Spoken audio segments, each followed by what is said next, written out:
Ya, pembahasan kita hari ini lebih lanjut di paruh kedua semester ini adalah membahas lebih lanjut bagaimana penerapan sistem pengendalian manajemen dalam organisasi. Ya, sebelum itu kita bahas terlebih dahulu konsep dasarnya. Ya.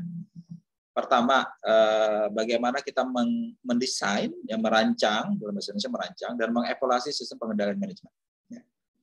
Berarti sistem pengendalian sudah berjalan, tapi coba kita evaluasi. Atau mungkin kita perlu rancang kembali, rancang ulang seperti apa. Ya kan? Kalau kita mendesain dan merancang, kita harus tahu dulu apa yang mau kita inginkan dan apa yang sekarang terjadi. Nah, ya. Yang kita inginkan seperti apa? Ya. Apa yang sekarang terjadi? Misalnya ya, kita mau sesuai dengan visi, misi, dan tujuan organisasi kita punya. Yang mau kita inginkan seperti apa? Ya. Itu bisa kita sandingkan dengan kondisi yang ada, pencapaian kinerja kita seperti apa. Kalau itu berbeda, berarti ada yang salah dengan kinerja yang ada karena yang mau kita inginkan itu tidak terrealisir dalam pencapaian yang ada. Itu sudah merupakan tanda bahwa pengendalian manajemennya masih belum terlalu bagus, ya kan?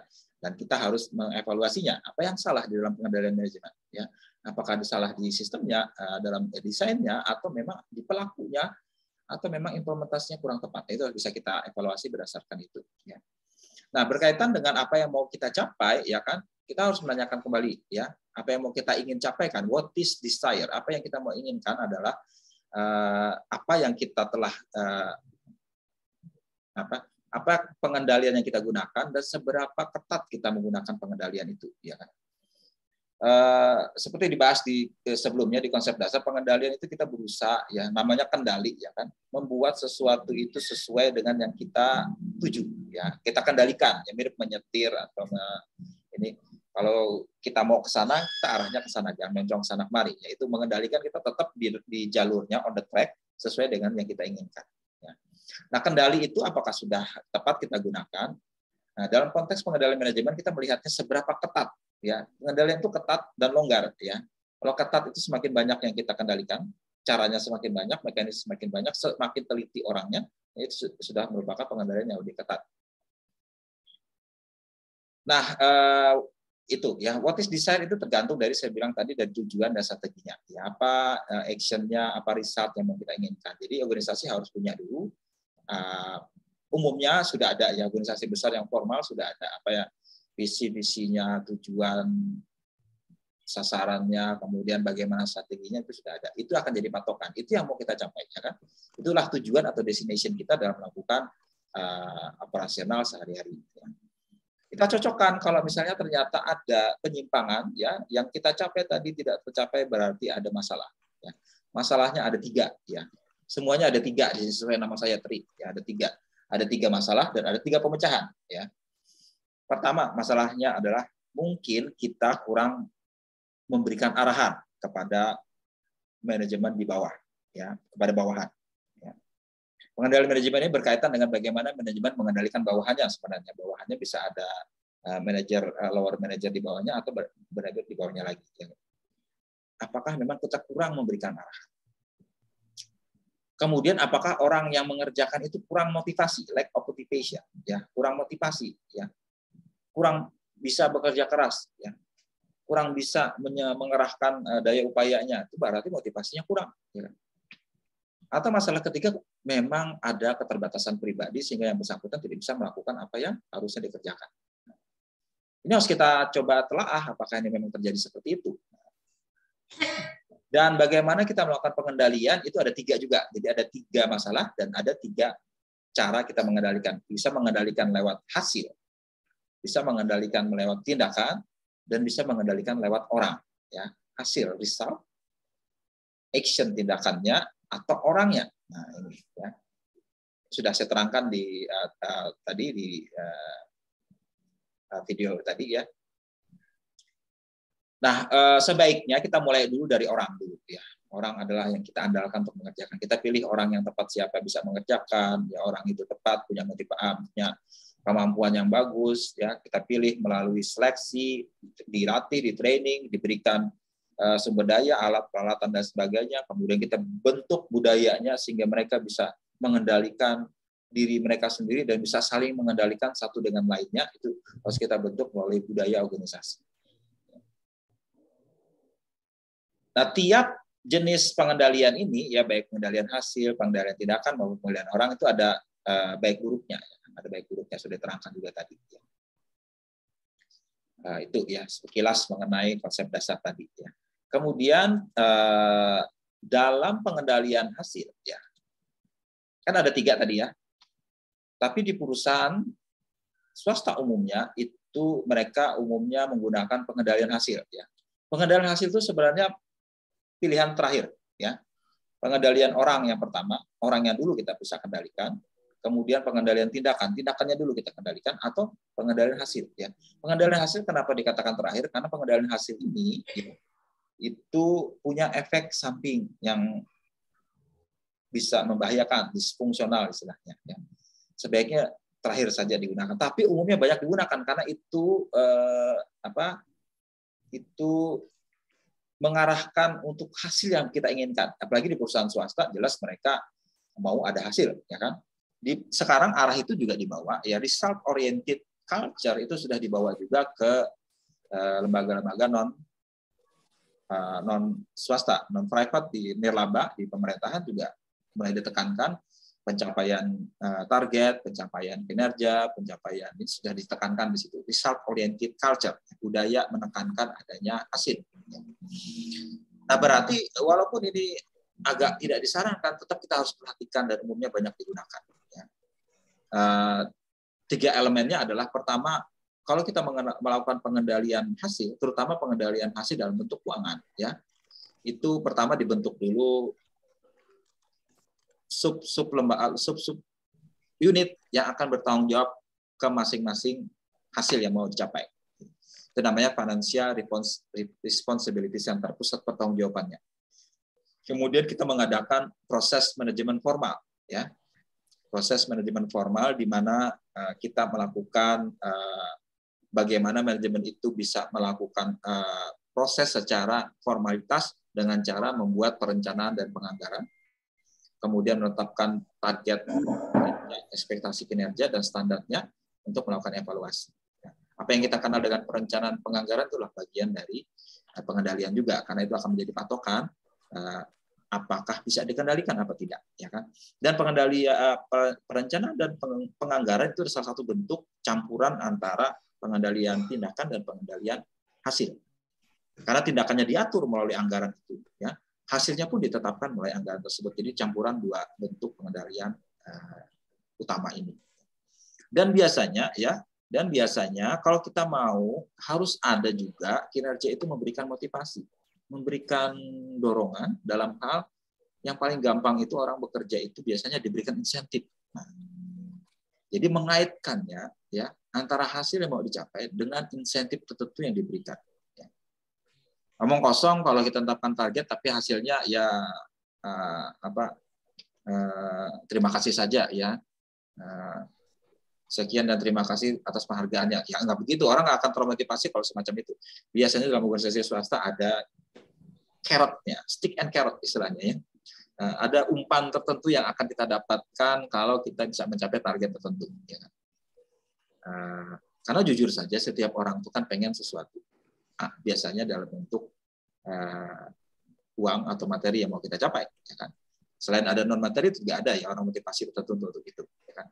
Anda pelajari di mata kuliah Human Resources maupun perilaku organisasi bahwa manusia itu termotivasi melakukan sesuatu bisa karena sebab intrinsik dan sebab ekstrinsik. Intrinsik memang dari dalam dia sendiri, ada di luar diri dia sendiri yang dia mau capai, ya. Di dalam pengendalian manajemen itu sebagian besar kita yang mudah dilihat saja adalah pengendalian motivasi yang sifatnya ekstrinsik.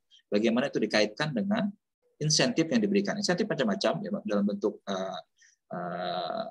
gaji, bonus, pemberian penghargaan, ya, non moneter atau tunjangan, atau apa gitu, yang sifatnya memberikan hadiah atau imbalan, reward buat pencapaian target. Itu ya, nanti ada kasus yang kita bahas nanti berkaitan juga dengan bagaimana insentif structure itu apakah sudah tepat atau tidak. Lebih lanjut nanti di pertemuan mendatang akan kita bahas ya berkaitan dengan ukuran kinerja itu sendiri seperti apa. Refresh saya atas konsep dasar tadi. Anda bisa balik lagi ke tadi ya bahan yang saya berikan tadi ya, kalau mau mempelajari lebih dalam. Nanti saya sharing juga di GC Google Classroom-nya ada bahan ya. Ada buku teksnya sebenarnya untuk ini yang saya pakai. Buku teksnya agak berbeda dengan dipakai Pak Saiful ya, karena kami memakai buku yang berbeda supaya perspektifnya bisa banyak gitu ya. Memakai buku yang berbeda walaupun alirannya tetap sama saja. Mungkin memandangnya berbeda sedikit. Oke, itu bagian pertama. Saya refresh sebentar mengenai bahan kita ya kan. Dan kita bahas ya tadi itu ada saya sharing kasus ya. Kasus berkaitan dengan beberapa hal. Ya. Kita bahas kasus yang pertama dulu. Kasus pertama ini ringan-ringan saja. Ya. Ringan-ringan saja berkaitan dengan multiple version of the plan. Ya. Ini sebenarnya ada di buku teks, ya kan, cuma ini saya terjemahkan supaya Anda sekarang tidak kesulitan karena waktunya terbatas yang berikan hari ini. Ya kan.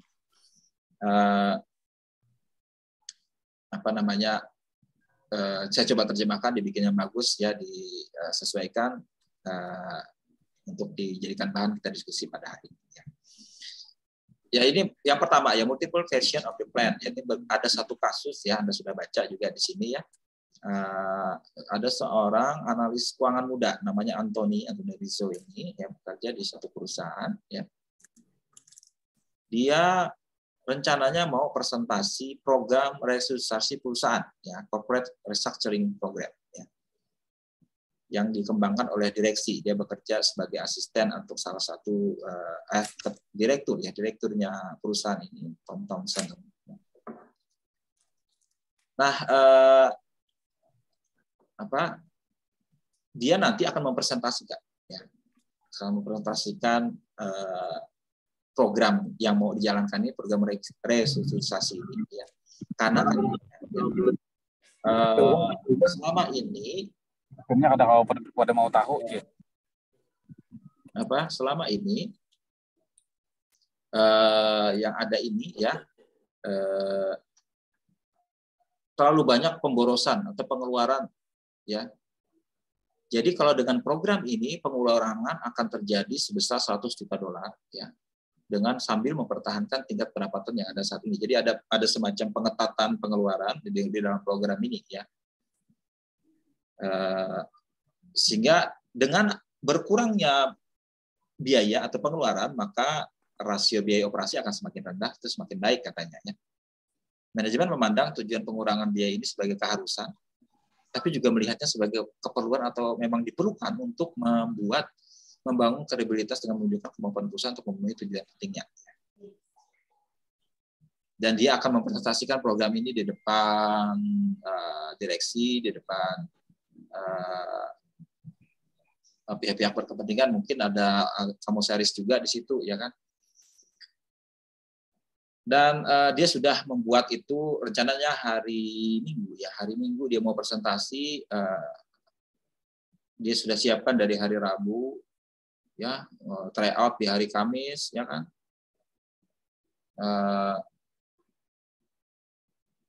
Di saat terakhir ternyata ada yang nelpon dari bagian perencanaan keuangan. Katanya ada perubahan angkanya ya.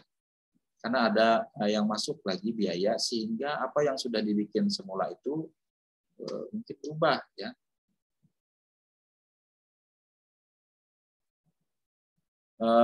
Apa yang sudah dibikin sebelumnya jadi berubah karena ada info bahwa yang si Sharon ini ada pengajuan anggaran terbaru dari bisnis saat sebelumnya di hari Jumat ya.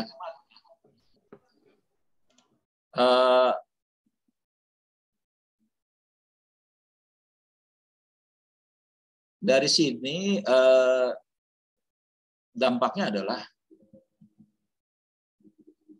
supaya rasionya ini tetap seperti yang ditargetkan semula, berarti harus ada pendapatan naik 25 juta atau dilakukan pengurangan biaya yang 15 juta atau paling sedikit 2% dari total biaya perusahaan. Sementara dia sudah menyiapkan dan bosnya belum tahu nih, Mr. Thompson-nya belum tahu ya. Kalau dia sampai merubah yang sudah dibuat dan dipresentasikan, mungkin ya terkaget-kaget nanti atasannya itu. Nggak sempat dia bicara dengan atasannya Mr. Thompson ini karena juga rapat dengan komite audit dan langsung saja dia ke acara itu. Ini kasus sederhana aja, apa yang harus dilakukan oleh Anthony?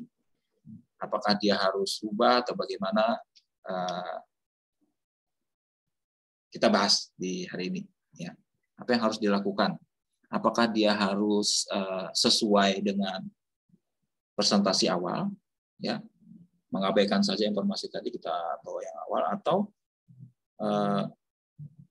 menyembunyikan slide itu dan tidak menjelaskannya, atau mungkin nanti perlu dirubah langsung sesuai yang ada, atau bagaimana? Nah ini saya minta pendapat kalian dan sekalian, ya. Apa yang harus dilakukan kalau kondisi seperti ini? Kan penganggaran, ya. Ini seperti saya katakan tadi, penganggaran itu adalah salah satu proses manajemen formal dalam sistem pengendalian hasil. Ya. Sistem pengendalian hasil tadi sudah saya katakan bahwa pertama harus ada pusat pertanggungjawabannya dulu, kemudian harus ada proses manajemen formal dari kaitkan dengan insentif. Nah dalam kasus yang dibahas ini khusus hanya berkaitan dengan penganggaran. Ya. Jadi anggaran yang ada seperti ini katanya dilakukan pengetatan, tapi ternyata angkanya berubah. Harus bagaimana? Kalau Anda jadi Anthony ini, apa yang harus Anda lakukan? Yang dilakukan, jelaskan mengapa demikian. Oke, saya buka. Siapa yang mau membahas hal ini? Apa yang harus dilakukan oleh Anthony dalam hal ini? Ini ringan aja, belum masuk ke konsep besar. Ya. Ini terutama berkaitan dengan etika, ya etika. Bagaimana Anthony menyikapi hal ini? Ya. Ada yang bisa berikan pandangan?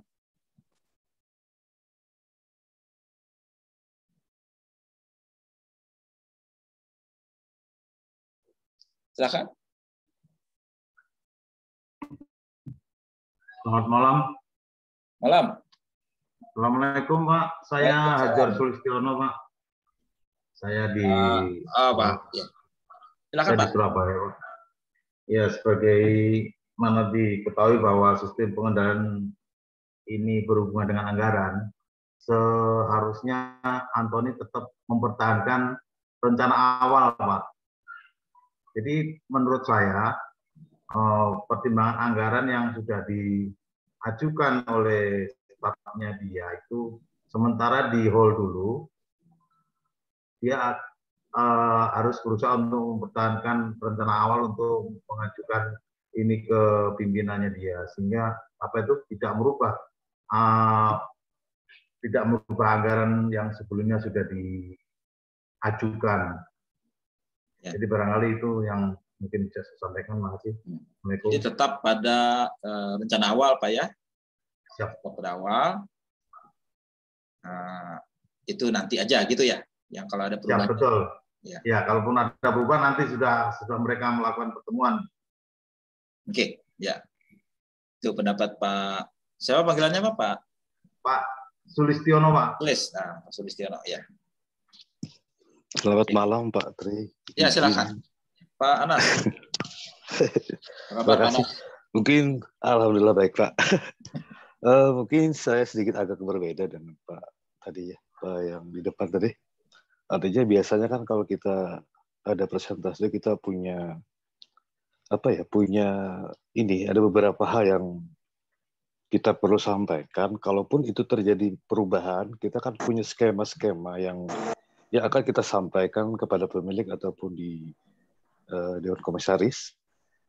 Yang semula tetap kita sampaikan, tapi yang terjadi perubahan itu juga akan kita sampaikan, Pak. Jadi mungkin di situ nanti akan terjadi pembahasan yang akan menuju tujuan yang kita inginkan. Jadi kalau mungkin itu Pak dari saya. Sama seperti Pak Sulis tadi, kita jabarkan sesuai rencana awal. Kita punya ini Pak, punya skema, artinya yang pertama kita jabarkan, nanti yang kedua juga kita edikan, kita sampaikan juga, tetap disampaikan, tapi nanti kan diputuskan di dalam rapat tadi mungkin diambil jalan yang terbaik. Oke. Nah, kalau tadi kan disembunyikan dulu katanya, kalau kita Iya. ya disampaikan saja, artinya kita sampaikan saja yang semula kita ini kan, kemudian yang akan terjadi perubahan juga akan kita sampaikan, dan nanti akan diputuskan kan yang mana jalan yang terbaik. Oke. Mungkin itu dari saya, Pak. Terima kasih. Ya, terima kasih Pak Anas. Ya. Jadi menurut Pak Anas dibikin skemanya aja ya, yang ada seperti apa, sehingga dibuka saja di forum situ, sehingga dibahas bersama. Seperti itu. Ada pendapat yang lain? Ya, silakan Pak Ahmad Zainal Abidin.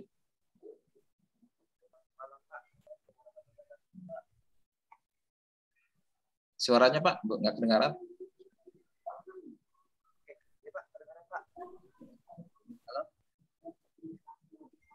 Nggak kedengaran Pak. Ya, bentar Pak. Yang lain dulu Pak, saya mau ganti. Halo, iya Pak, bentar Pak. Ya, bisa. Sayup. Bentar Pak, saya ganti dulu.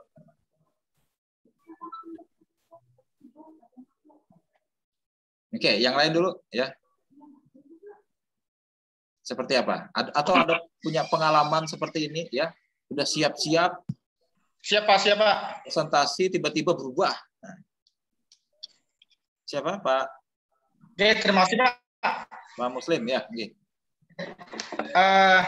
Ini ulut pendapat Pak dengan Pak Anas tadi, bahwa kalau kita diberitahu secara memang harus disampaikan. Terjadi kesalahan yang lebih di kemudian hari, Pak. Jadi artinya saya sependapat dengan Pak Anas bahwa setiap ada perubahan itu memang harus disampaikan supaya tidak terjadi hal-hal yang lebih besar di kemudian harinya. Mungkin kalau disampaikan itu Dewan Direksi dan tim-tim yang lainnya akan akan memberikan masukan yang lebih dalam juga, Pak. Oke, terima kasih, Pak. Ya. Jadi sama seperti Pak Anas ya. Jadi disampaikan semuanya, skemanya. Ya. Sehingga, walaupun sebenarnya itu ada risiko ya kan. Bosnya kaget, loh tiba-tiba kok begini. Bisa jadi seperti itu ya. Ya.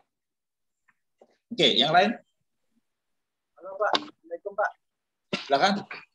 Ya, Pak, lanjut lagi Pak. Ya Pak Jenal. Menurut saya sih Pak, saya setuju aja Pak untuk membuka seluruhnya Pak. Sedangkan akuntansi itu kan sistemnya kan kita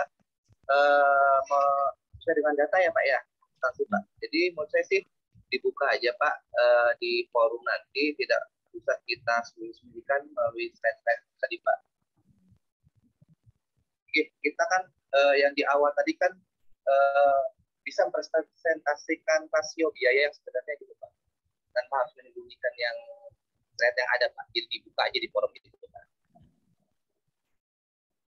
Ya. Oke, ya, sama tadi dengan Pak Anas dan Pak Muslim ya. Ada pendapat lain?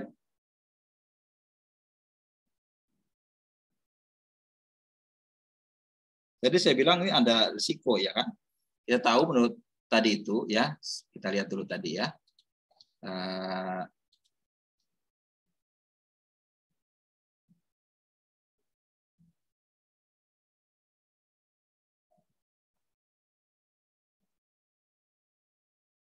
Keinginan Mr. Thompson menghindari kejutan, ya, surprise, ya, semua presentasi telah diselesaikan jauh hari sebelumnya dan dia harus tahu, ya. Kalau tiba-tiba kita masukkan sesuatu, dia enggak tahu, nah ini orang-orang tertentu bisa sensitif loh, maksudnya, kok enggak kasih tahu dulu saya, kok tiba-tiba begini, nah ini akan sedikit berbahaya juga. Dia di sini kan diciptakan dia nggak sempat sama sekali kasih tahu atasannya ada perubahan.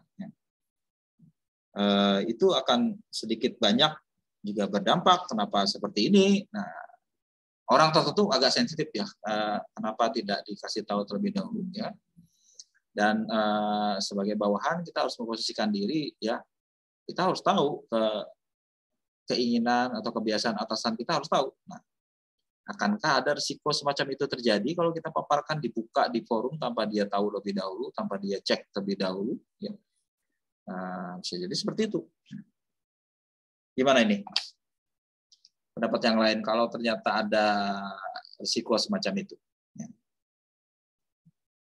Ini berkaitan dengan apa etikanya juga ya, bahwa kita harus memberitahu sebelumnya tentang adanya perubahan, tentang adanya segala macam terkait wewenang pihak tertentu ya, yang harus diwaspadai atau dipertimbangkan masak-masak juga. Atau bagaimana? Izinkan menambahkan Pak sedikit Pak. Ya, gimana Pak Surya? Ya, jadi memang kalau dilihat dari kasus tadi yang seperti Pak bilang, kan memang tadi persentase sudah dibikin di lain hari udah jadi Pak ya, tiba-tiba ada terjadi perubahan ya.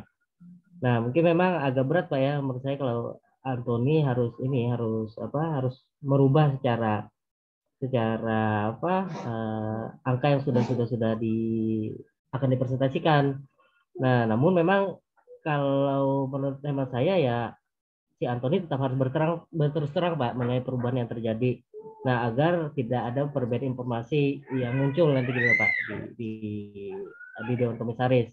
Karena memang kemungkinan di Dewan sendiri pun akan bingung dan ragu nanti Pak kalau kita lihat, karena ada angka dan hasilnya itu yang tidak sesuai nih dengan presentasi dengan hasil yang sudah terjadi nih yang tadi Pak.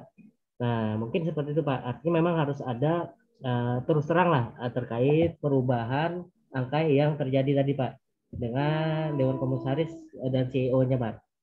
Artinya tetap disampaikan informasi tersebut perubahannya seperti apa gitu loh yang terjadi gitu Pak.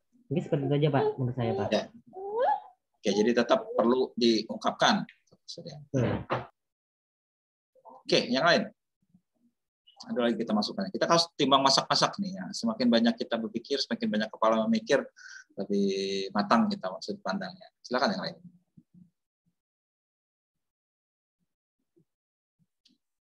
Kita harus timbang-timbang ya, apa risiko yang saya ungkapkan tadi, apakah manfaatnya kalau kita buka seperti tadi ya, skema yang tadi yang diungkapkan oleh Pak Anas, Pak Muslim, Pak Jainal tadi ya, apakah itu sebanding ya? Kan kita hitung ya cost and benefit-nya ya. Apa manfaat utamanya kalau kita buka, apa risiko atau cost yang terjadi ya? Apakah kita menganggap ini lebih penting daripada sekedar masalah tidak sempatnya kita berlapor dan berkonsultasi terlebih dahulu sebelum presentasi. Bagaimana yang lain?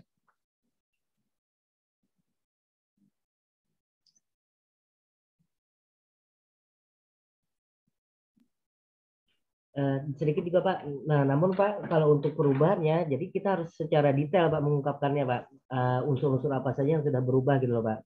Karena kan jelas nanti ada dari Dewan Komisaris itu kan pasti ada tingkat kecurigaan tuh nanti Pak. Karena kan tadi kan bahasanya yang di komite kan sudah clear nih, nggak ada masalah nih. Tiba-tiba ada perubahan gitu loh.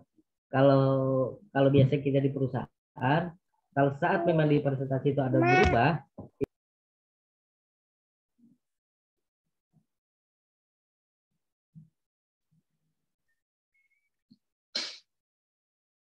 ini suaranya Pak Surya. Ya, sorry Pak. Jadi menurut hemat saya biasanya kalau kita di perusahaan, kalau ada perubahan saat presentasi di angka-angka tersebut, unsur-unsur apa saja nih biasanya yang berubah, itu yang harus dijelaskan secara detail Pak kepada atasan di CEO maupun dewan direksinya. Agar nanti ke depannya kan walaupun memang sudah perencanaan kita sudah matang dan sudah clear, tapi karena ada perubahan yang mendadak tersebut, unsur yang secara detail itu yang harus dijelaskan Pak, sampai berapa hasilnya kok jadi sekian nih, presentasinya berubah, misalnya yang harusnya tadi 15% kok naik jadi 25%, nah, seperti itu Pak. Unsurnya yang itu Pak secara detail harus diungkapkan, dijelaskan kepada atasan. Menurut saya seperti itu Pak.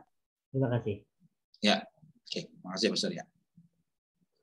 Jadi gimana yang lain? Pak Surya, mohon izin Pak Tri. Ya, Pak Surya. Kalau menurut saya, kalau Pak Surya beranggapan demikian, berarti dia mengambil risiko Pak terhadap apa yang sudah diputuskan. Padahal sebenarnya kan tanpa harus mengambil risiko kan sudah bisa dilakukan. Mengikuti rule yang sudah dari awal dia sudah inginkan. Jadi kalau kemudian ada tambahan-tambahan itu, dia sendiri sebenarnya berisiko untuk apa tuh? Ya istilahnya tidak akan disukai oleh pimpinannya dia, karena sudah dari awal direncanakan, kemudian ada perubahan, harusnya dia nggak ikut perubahan itu. Itu menurut saya. Jadi kalau tetap aja kekeh terhadap apa yang sudah diusulkan oleh bagian lain, dia mengambil risiko terhadap keputusannya sendiri gitu, Pak. Demikian, Pak. Itu Pak Sulis menekankan itunya ya. Harus sesuai dengan yang semula. Betul, betul. Tapi kalau sorry Pak, saya dapat. Tapi kan kita lihat tadi hasilnya yang berubah, Pak. Nah, kalau hasilnya berubah kan artinya unsurnya seperti unsur-unsurnya yang telah berubah itu kan harus diterangkan gitu, Pak. Walaupun memang di perencanaan awal itu di perencanaan awal sama akhir gitu loh, Pak. Hasil akhir kan kalau saya lihat kan hasil akhirnya yang berbeda gitu loh, Pak. Nah, namun ke depannya kan kita tahu nih hasilnya seperti apa, nanti antisipasinya yang akan kita sampaikan untuk bisa sesuai rule kembali, mungkin seperti itu menurut saya, Pak. Ya. Oke. Jadi ada dua pendapat berbeda sebenarnya di sini ya. Antara satu mempertahankan semula atau kita buka saja supaya diskusikan bersama di dalam presentasi itu. Tapi kita harus ingat kembali ya, apa sebenarnya tujuan presentasi ini? Penganggaran itu bukan sifatnya komando, ya kan? Dia ada semacam two-way proses ya, proses dua arah ya, antara bottom up dan top down ya. Itu harus dipertemukan ya. Anda yang di pemerintahan mungkin sudah paham juga ya, ada proses penganggaran semacam itu karena harus bahkan dari bawah jauh-jauh hari ya, setahun sebelumnya ada musrenbang segala macam disusun supaya aspirasi dari bawah ditangkap semua, baru kemudian disesuaikan, ditemukan dengan kemungkinan kita punya dana anggaran berapa, kita klopkan ya, walaupun sudah jadi akan berubah lagi, apalagi kemarin musim Covid tuh refocusing segala macam kacau, semua berubah ya kan, itu proses seperti itu. Jadi kita ingat sekali lagi dalam konteks ini, apakah memang kita harus saklek sesuai tujuan semula atau kita harus sesuaikan atau adaptif ya. Penganggaran ini seperti apa? Coba yang lain pendapatnya seperti apa? Izin Pak. Ya silakan Pak Yosudi. Terima kasih Pak. Mungkin kita sampaikan yang rencana awal dulu, tetapi juga mungkin dari ada yang penambahan anggaran itu juga kita sampaikan. Kemudian kita bahas misalnya dengan adanya pengeluaran itu nantinya apakah dapat meningkatkan pendapatan, artinya lebih naik Pak. Jadi mungkin bisa saja kita pertimbangkan usulan tambahan itu, tetapi dengan catatan kita analisa dengan penambahan anggaran itu akan meningkatkan misalnya pendapatan atau profit Pak. Mungkin kemudian kalau keputusan nanti kita bahas bersama, mungkin seperti itu Pak. Terima kasih. Ya. Karena perubahannya tadi itu memang berdampak ya. Berdampak karena yang sudah ditemukan rasionya berapa yang mau dia usulkan itu berubah ya. Dengan adanya usulan baru ini, pendapatan dia harus naik supaya rasionya tetap sama, ada yang harus ditekan atau biaya yang harus ditekan. Nah itu sebenarnya punya dampak serius bahwa apa yang sudah dianukan semula jadi akan ada double impact baik ke pendapatan maupun ke biaya. Nah ini apakah ini perlu kita sembunyikan atau tidak? Nah itu yang ini kita lihat efeknya. Kalau cuman perubahannya sedikit-dikit ya, cuman ya satu ini saja mungkin bisa kita abaikan aja ya. Tapi dalam kasus ini kelihatannya ini cukup serius dampaknya bahwa ada perubahan besar ya di situ. Nah seperti itu. Ya, yang lain sebelum kita rekonsiliasikan pendapatnya. Gimana?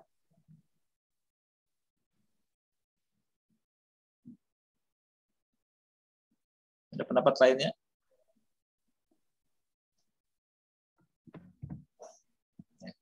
Dalam sistem manajemen sebaiknya ya itu harus ada pemikiran itu tidak tunggal. Ya. Kita tidak bisa menggunakan sistem komando seperti di militer kalau dalam organisasi. Ya, di selain militer loh ya. Bahkan dalam organisasi militer sekalipun seorang pengambil keputusan tunggal sebaiknya jangan, ya kan? Harus ada juga tim, ya itulah tim manajemen di semua aspek organisasi, bahkan organisasi militer sekalipun harus ada. Ya. Bahwa keragaman pemikiran, ya itu harus ada. Jangan sampai pikiran tunggal itu bisa saja salah. Ya kan kita manusia ini bukan Superman yang tahu segala macam. Ya. Sebaiknya ketemu berbagai macam perspektif, berbagai macam pandangan itu harus dipertemukan supaya kita punya cakrawala yang lebih luas dalam mengambil keputusan. Nah, itu yang harus dicamkan oleh manajemen, biasa seperti itu. Ya kan? Manajemen yang terlalu didominasi oleh 1-2 orang yang mirip seorang diktator itu berbahaya sebenarnya. Ya. Jangan terjadi seperti itu karena nasib perusahaan akan tergantung sama dia. Kalau dia bagus kebetulan, ya baguslah dia. Cuman kalau dia ternyata tidak bagus, ya hancurlah organisasi itu. Nah, itu yang juga harus diperhatikan. Ya. Nah, kembali ke sini, ya kan? Kalau kita berusaha dalam organisasi itu jangan menekan suara yang berbeda, ya. Jangan menekan suara yang berbeda. Bisa saja pihak lain yang berbeda pendapat tadi itu punya sisi tertentu yang selama ini kita abaikan. Nah, itu yang. Jadi apa? Manajemen modern itu harus terbiasa menoleransi pendapat yang berbeda. Ya. Tidak kita dengan kata lain kita harus humble, ya bisa saja pendapat kita salah, ya bisa saja pendapat orang lain salah. Nah itu yang berusaha diingat oleh manajemen. Ya. Harus dinamis berarti Pak ya? Iya, itu sekedar pandangan dari saya ya. Ada yang bisa menanggapi hal ini ya? Anda yang bekerja di organisasi sudah paham gitu ya kan kalau ada pemikiran selama ini kan nomor 1 bos selalu benar, nomor 2 kalau bos salah ingat nomor 1 itu jangan seperti itu. Jangan seperti itu. Bos itu bisa salah. Anda sekalian harus katakan bos itu bisa saja salah, ya kan? Jangan ikuti itu bukan berdasar dari ilmu manajemen itu sekadar bercanda saja ya kan. Nomor 1 bos selalu benar, nomor 2 bos kalau salah ingat nomor 1. Dengan kata lain bos tidak pernah salah, ya kan? Enggak. Kita ini manusia, ada banyak sisinya. Makanya itu dalam manajemen yang bagus itu harusnya punya banyak kepala, ya. Maksudnya banyak kepala yang saling memikirkan, saling membackup satu lainnya. Walaupun itu tidak mudah ya kan. Organisasi tidak steril dari proses politik. Proses politik itu maksudnya penggalangan kepentingan tertentu yang dia bisa menguasai dibanding yang lain. Nah itu bisa terjadi seperti itu ya. Cuman dalam organisasi yang rasional sebaiknya perpolitikan seperti itu sebaiknya jangan mengemuka ya kan dikurangi ya kan. Kecuali dalam arena politik suatu pemerintahan itu tidak terhindari mereka namanya politik ya kan cuma ada. Tapi dalam organisasi yang rasional, dalam organisasi pemerintahan, dalam organisasi swasta itu diupayakan agar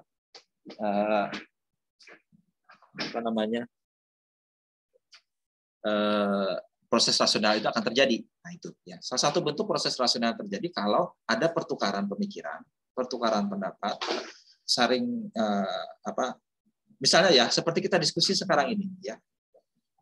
Kalau kita berpikir sendiri mungkin pikiran kita tuh nggak pas. Ya. Di sini ada 2 pendapat yang kebetulan berbeda ya. Pak Sulistyo berbeda pendapat dengan Pak Surya misalnya tadi ya. Itu bagus sebenarnya perbedaan pendapat itu bagus karena membuat perspektif kita luas ya. Coba kalau hanya mengikuti apa kata Pak Surya saja ya. Yang diingatkan Pak Surya betul juga ya bisa terjadi risiko ya kan. Akan ada masalah nantinya kalau itu diabaikan ya. Tapi kita timbang-timbang lagi risiko ini berbandingkah dengan manfaat yang kita peroleh kalau kita buka ya kan. Kalau menurut pendapat saya, karena ini proses penganggaran, ya kan, itu tidak saklek, ya kan. Anggaran itu bukan sesuatu yang harga mati, ya. Apa yang dikemukakan semula bisa saja berbeda, ya kan. Apalagi dalam dunia yang tidak pasti sekarang ini, ya, tidak ada sesuatu yang pasti, ya. Sesuatu itu bukan sesuatu yang kitab suci yang harus dipegang, enggak, ya. Apa yang bisa saja berubah. Nah itu yang toleransi atas adanya perubahan itu di zaman sekarang harus dipunyai, ya, termasuk juga di dalam pengendalian manajemen kita harus siap-siap berubah ya, menyesuaikan dengan keadaan segala macam itu. Dan proses manajemen formal tadi harus diketemukan, ya kan, semua pihak harus bertemu. Dan amat baik kalau kita sarankan seperti yang pertama dikemukakan Pak Anas tadi, memang dikemukakan bukalah semua di meja ini, ya, karena ini memang forumnya kita membahas ini semua, ya. Risikonya atasan kita Mr. Thompson marah kita, ya kita tanggung lah, ya. Itu nggak apa-apa lah dibanding manfaatnya, terutama kalau kita buka semua di sini, karena efeknya ini serius, ya, efeknya ini serius bahwa ada kemungkinan yang kita prediksi semula nggak akan tercapai, ya kan. Nah kalau ini dibuka, kita akan lebih siap, ya kan, lebih mampu sambil memikirkan solusinya seperti apa. Begini ya jadinya. Jadi mungkin si Antoni cobalah bersiasat dengan baik, meyakinkan atasannya tadi kenapa dia harus melakukan ini. Ya. Lama-lama mungkin bosnya akan bersyukur, ya, walaupun dia marah sebenarnya, tapi betul juga ya harus dibuka di sini. Kalau enggak kita salah nantinya. Nah itu seperti itu. Ya. Jadi sebaiknya seperti itu. Sambil Antoni tadi di dalam presentasi coba, mohon maaf Pak Thompson, saya tadi tidak sempat konsultasi ke Bapak. Cuman ini ada yang sangat penting saya bilang. Kita harus kemukakan di sini, ya kan? Kalau tidak ini bahaya kalau kita tidak kemukakan di sini. Apa boleh buatlah si Antoni harus terima risiko kalau bosnya marah, ya, karena tidak sempat kasih tahu dia dulu. Cuman ini sangat penting yang harus kita kemukakan, karena proses manajemen formal itu harus begitu, ya kan, harus terbuka semua opsi, semua keadaan harus dipertimbangkan yang baik seperti apa, sisi baiknya ditimbang-timbang. Dan memang rapat itu memang tujuannya seperti itu. Rapat itu bukan one command, ya, maksudnya ini semua harus setuju, aklamasi setuju, nggak seperti itu, itu nggak bagus, ya kan. Harus ada proses diskusi mendalam di situ, meninjau satu-satu apakah ini bisa tercapai atau tidak, apakah ini layak dicapai atau tidak, apakah ini sudah dipertimbangkan sisi aspek-aspek tertentu yang coba ada, nah, seperti itu, ya. Jadi kalau antara dua kutub tadi kita akan lebih cenderung mengambil kutub satunya, kita membuka saja dalam diskusi itu, karena itu akan lebih bagus untuk semua, karena ini forumnya adalah forum pembahasan anggaran. Nah, pembahasan anggaran itu harus semua opsi dipertimbangkan, ya. Jangan hanya satu opsi saja, ya. Dan juga dalam semua aspek manajemen juga seperti itu, ya. Dalam aspek pengambilan keputusan manajemen, ya, memang ada beberapa saat tertentu yang kita tidak boleh rubah, ya kan, tidak boleh rubah, ya. Sesuatu yang sifatnya prinsipil tidak boleh kita rubah, itu harus disetujui oleh semua pihak yang berwenang, ya. Tapi dalam hal tertentu boleh kita merubahnya. Dalam kasus seperti ini boleh, justru disarankan kita harus reseptif kalau ternyata ada perubahan, ya. Apalagi di zaman sekarang, ya, dalam kondisi pandemi sekarang ini banyak merubah pemikiran organisasi, karena apa yang kita duga semula dalam waktu singkat berubah sama sekali, ya. Bayangkan waktu pandemi terjadi di awal tahun 2020 kemarin, ya, itu kan di awal tahun, ya kan. Di awal tahun kita sudah tetapkan anggaran seperti ini, rencana kita seperti ini, investasi kita seperti ini. Berantakan begitu terjadi pandemi di awal Maret. Semua kacau balau di tahun itu, ya kan.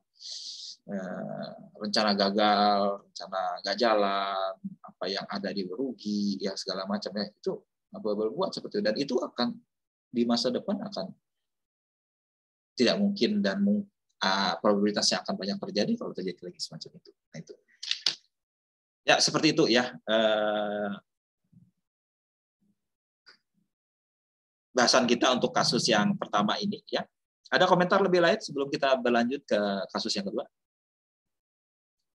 Atau mungkin tidak setuju, silahkan. Kalau tidak setuju, ya.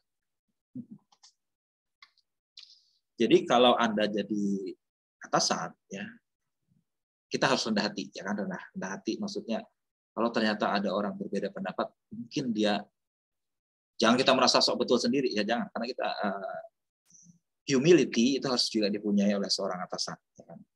Siapa tahu kita salah, ya kan. Ternyata asumsi orang lain benar. Coba kita mendengar itu, jangan kita merasa benar terus, ya. Itu jangan, ya, itu harus kita camkan betul, karena apa yang dari sekian banyak riset itu bisa mengatakan seperti itu, bahwa manusia itu penuh banyak keterbatasan, ya kan. Justru kalau dia bekerja sama satu dengan lainnya dengan rasional baik, itu akan mempertemukan banyak hal tadi jadi satu. Ada sinergi di situ. Nah, sinergi di situ itu harus masing-masing pihak harus humble, untuk mau menerima perspektif yang lainnya dan menemukan kira-kira yang pas seperti apa. Nah itu yang resep utama kalau tim manajemen yang baik seperti itu. Oke, ada komentar sebelum kita lanjut ke yang kedua? Setujukah atau punya sharing pengalaman berkaitan dengan hal ini supaya kita bisa dengarkan? Adakah?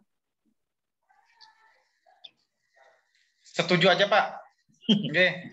Artinya seperti minum obat, Pak, walaupun pahit, nanti manfaatnya akan senantiasa untuk menyembuhkan. Iya. Mungkin seperti itu. Nah, kada pahit juga pahit sambil minum gula kenapa juga. Maksudnya tadi kita punya cara tertentu yang mengurangi kepahitannya, Pak. Nah, ya. Jangan pahit terus jadi. Oke, iya, oke. Pak. Ada lagi? Ya. Biasanya kalau diskusi seperti ini itu bisa sampai tengah malam, cuma saya batasi aja lah. Berapa tahun terakhir ini kalau saya buka diskusi seperti ini bisa tengah malam jam 11, setengah 12 baru berakhir. Cuman kita coba lah. Ini aja.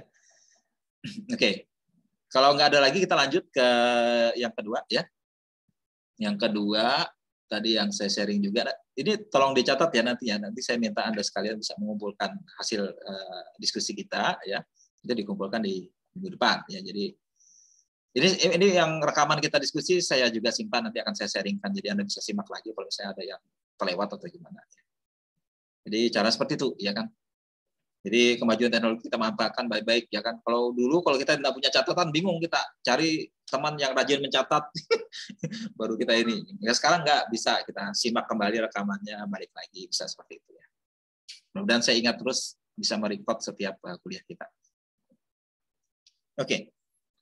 Sekarang lanjut ke yang kedua. Nah, kedua ini terus terang lebih teknis sifatnya ya. Lebih teknis sifatnya karena menyangkut ada hitung-hitungannya. Ya. Kasus pada Harwood Medical Instrument (PLC). PLC ini singkatan bahasa Inggris Public Limited Company ya. Nah, kalau di kita TBK kalau bahasa Indonesianya. Terbuka, ya perusahaan terbuka. Berarti dia sahamnya diperdagangkan di Bursa Efek. Jadi ini perusahaan ini di Inggris kebetulan namanya Harwood Medical Instruments, ya perusahaan memproduksi instrumen medis khusus dan menjualnya di ceruk pasar yang semakin kompetitif dan sensitif dengan harga sensitif terhadap harga untuk mengurangi biaya perawatan kesehatan. Jadi kalau di Inggris itu dia salah satu negara yang paling terorganisir pelayanan kesehatannya ya. Sama seperti kita meniru banyak sistem BPJS sekarang itu ke negara-negara di Eropa kebanyakan ya kan. Jadi sistem BPJS itu kan semua biaya kesehatan itu ditanggung oleh pemerintah. Tentu saja dengan biaya dari masyarakat diiuran sama-sama gitu. Nah itu supaya menekan karena biaya sama-sama, istilahnya ditekan cost-nya seminimal mungkin ya. Dan itu menyebabkan juga supplier atau vendor ke industri kesehatan juga menekan harganya seminimal mungkin ya. Tidak mahal-mahal karena biayanya ditekan seminimal mungkin. Karena duitnya duit bersama, istilahnya duit pajak, iuran istilahnya LIPAI, kalau ini menyebutnya LIPAI, iuran yang bukan pajak yang digunakan untuk pelayanan tertentu seperti pelayanan kesehatan. Perusahaan ini, HMI ini diorganisir ada 9 divisi ya, dengan masing-masing dijalankan oleh seorang manajer. Dia juga selain tumbuh secara organik juga mengasusi perusahaan lain yang ada hubungannya dengan industri yang di sekarang ini, industri alkes atau kesehatan. Semua divisi menjual produknya itu ke rumah sakit, ke laboratorium, atau ke dokter, sehingga kebutuhan kualitas keandalan produk itu harus dijamin tinggi ya. Dan divisi itu sangat bervariasi macam-macam kegiatan dan produknya, tapi umumnya keberhasilan mereka tergantung pada pengembangan produk baru, efisiensi produksi, dan juga layanan pelanggan yang lebih baik. Nah, selama ini dalam rangka memberikan motivasi mereka diberikan semacam bonus, dihitung dari 1% dari laba operasional tiap divisi. Ya, berarti kalau 1 miliar, ya, labanya 1%-nya sekitar 10 juta itu akan jadi bonus buat manajernya. Ya. Supaya dia bisa mencapai laba yang tinggi di tiap divisi. Nah, berarti kita ingat kalau di kemarin di pusat pertanggungjawaban, berarti ini salah satu bentuk pusat pertanggungjawaban profit center. Ya, profit center, dia harus mencetak profit. Dari situ nanti dari profit itu akan sekian persennya digunakan sebagai bonus bagi manajer divisi itu. Nah, 1% saja ya dari laba operasional divisi. Namun demikian direkturnya ini Mr. Andi Gatri ini khawatir bahwa kok cuma pakai ukuran laba saja. Laba itulah hasil, ya kan? Salah satu bentuk pengendalian hasil. Ya. Ini mungkin nggak terlalu tepat, katanya. Terlalu narrow fokus, terlalu sempit. Ya. Nanti kita pelajari di minggu mendatang mengenai cara pengukuran kinerja. Ya. Itu tidak mesti harus menggunakan ukuran yang sifatnya akuntansi atau laba. Ya. Kita bisa memakai non-financial measure. Ya. Nah, ini dia memakai di sini yang namanya balance scorecard. Ya. Jadi tidak hanya menghitung berdasarkan laba yang dicetak, tapi juga melihat apakah ada indikator kinerja lain yang juga harus diperhitungkan dalam dia memberikan insentif kepada manajer. Mr. Gatri menjelaskan bahwa dia bersedia membayar bonus yang lebih tinggi dari ada yang sekarang, dari yang 1% ini, jika ada peningkatan kinerja dalam bidang-bidang tertentu berkaitan dengan non-keuangan. Nah, jadi rencana baru ini memberikan bonus dasar kepada manajer tetap 1% dari laba operasional tiap divisi untuk periode setengah tahun, dan juga ditambah nanti ada bonus tambahan, ya. Bonus tambahan ini tambah lagi sekitar 5 pound sterling, 5.000 pound sterling kalau dia bisa mengirim barang tepat waktu, on time delivery, ya. 99%, ya. Harus tepat waktu. Kalau lebih kurang dari itu 95% diberikan lebih rendah bonusnya 2.000. Kalau di bawah 95% tidak ada bonus berkaitan dengan on time delivery. Ya. Kemudian kedua, ya dia bikin juga tambahan lagi 5.000 kalau retur. Retur itu kalau barang dijual tidak kembali, ya. Kalau kembali berarti ada retur. Dengan kata lain penjualan tidak terjadi karena barangnya dikembalikan. Ya kan? Ini diusahakan kurang dari 1%. Kalau dia bisa mencapai kurang dari 1%, tambahin 5.000 lagi. Ya. Kemudian diberikan lagi kalau ternyata ada aplikasi paten. Ya. Jadi ini karena perusahaan berkaitan dengan alat kesehatan, ini dia perlu research and development, ya kan? Lead bank, ya. Kalau dia menemukan alat baru, ya. Kalau dia buat alat baru, berarti dia bisa mengembangkan produk baru. Nah, berarti ada produk baru ini tambah lagi 1.000 lagi. Kalau di tiap satu jenis aplikasi yang dimasukkan ke kantor patennya sana akan diberikan lagi 1.000 supaya dia terpacu untuk membuat produk baru, ya. Tapi selain ditambah juga ada dikurangi, diberi hukuman dengan kata lainnya, dikurangi kalau ternyata barang cacatnya banyak, ya. Dalam hal ini barang cacatnya itu ongkosnya jangan sampai 1% dari laba operasional. Ya. Jadi kalau barang cacat itu maksudnya gini, kalau barang cacat itu kan harus diperbaiki lagi. Perbaiki lagi itu makan ongkos, ya kan? Entah apa yang dicopot lagi, ganti lagi itu makan ongkos sebenarnya. Jadi sebisa mungkin proses produksi itu bebas dari scrap atau cacat. Kemudian pengurangan lebih lanjut kalau ternyata ada kepuasan pelanggan yang di bawah rata-rata. Ditetapkan 90% pelanggan harus puas, ya. Kalau di bawah 90% tidak ada bonus, ya. Dikurangi bonusnya kalau ternyata pelanggan itu tidak puas. Nah, dikurangi lagi 5.000. Jadi ada nambah, ada kurang. Jadi yang 1% tadi ada ditambah, ada dikurang.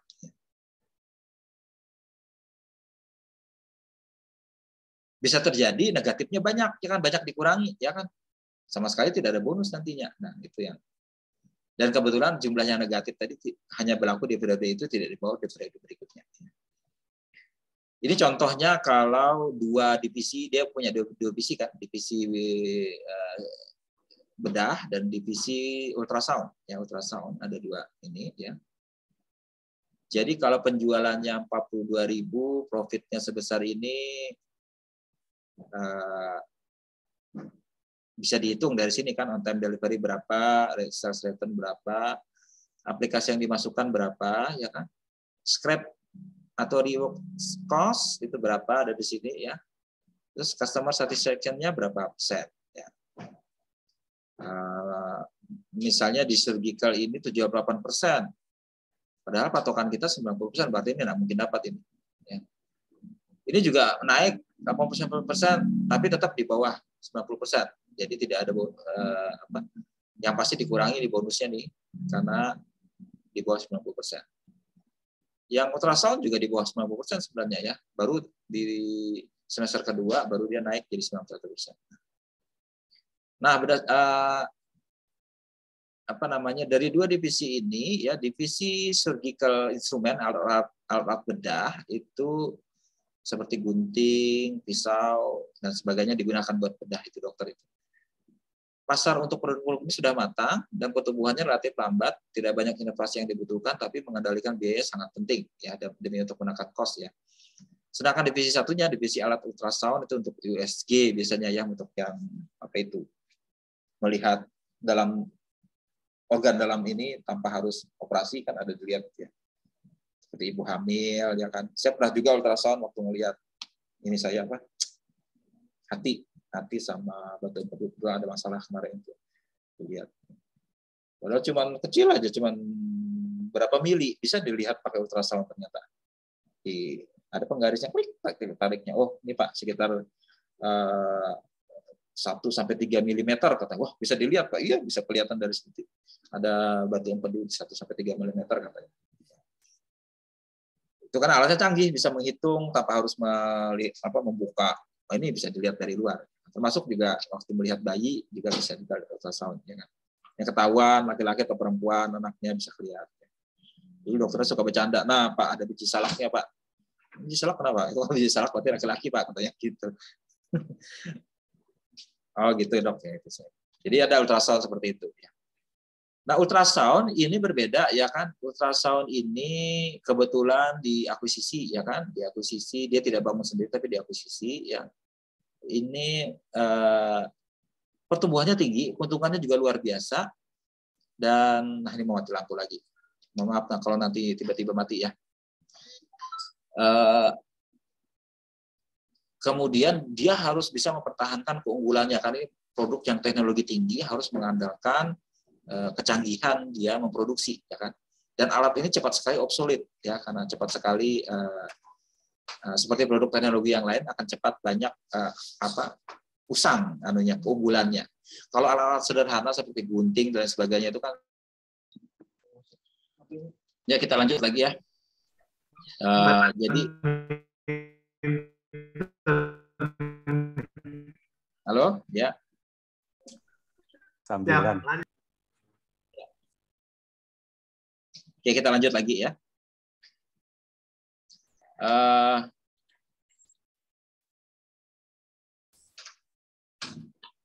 Nah, pada tahun 2009 total bonus tahunan itu masing-masing 85.000 untuk SID, 74.000 untuk ultrasound. Tapi tahun 2010-nya belum dihitung ya. Nah, berdasarkan informasi ini, apa maksud dari perubahan ini? Kenapa dia harus berubah seperti ini? Ya. Kemudian coba kita hitung sama-sama bonus yang didapat oleh masing-masing manajer untuk periode 6 bulan dan 1 tahun untuk tahun ini berapa? Kalau pakai formula ini ya, pakai formula yang baru ini. Dan kita coba berikan evaluasi, apakah cara ini cukup memberikan efek sesuai yang diharapkan atau tidak? Dan kalau memang kita menganggap itu kurang tepat, apa yang kita bisa sarankan dalam kasus seperti ini? Nah, jadi ini mencoba memberikan pemahaman tentang bagaimana kita memberikan insentif. Kebetulan di perusahaan swasta ya. bagi Anda yang bekerja di pemerintah harusnya cara yang sama juga bisa diterapkan walaupun kita belum sepenuhnya menerapkan pemberian tunjangan kinerja atau bonus ya kan. Tapi ini bisalah dipikirkan. Nanti kita akan punya ide dan pemahaman cara yang sama sudah bisa dipakai di organisasi pemerintah sebenarnya. Oke, kita jawab dulu. Apa maksud perubahan ini? Ya. Ada yang bisa tahu kenapa si manajer ini menyarankan perubahan tidak lagi menggunakan hanya 1%, tapi menggunakan ukuran tambahan tadi itu? Ada yang bisa bantu jawab kenapa harus dia berubah? Kenapa tetap pakai 1% saja kan nggak masalah itu? Gimana? Ada yang bisa bantu jawab? Kenapa dia harus berubah seperti itu?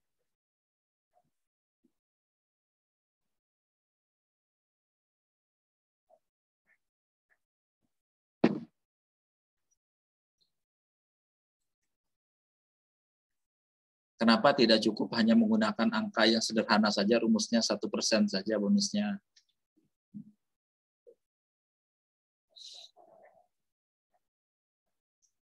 Gimana?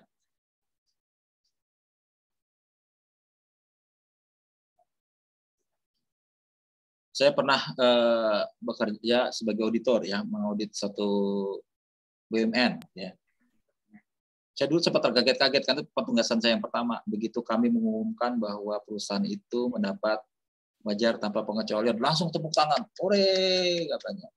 Makasih banyak Pak. Ya, baru sekarang saya paham ternyata mereka dapat bonus kalau itu tercapai. Ya ternyata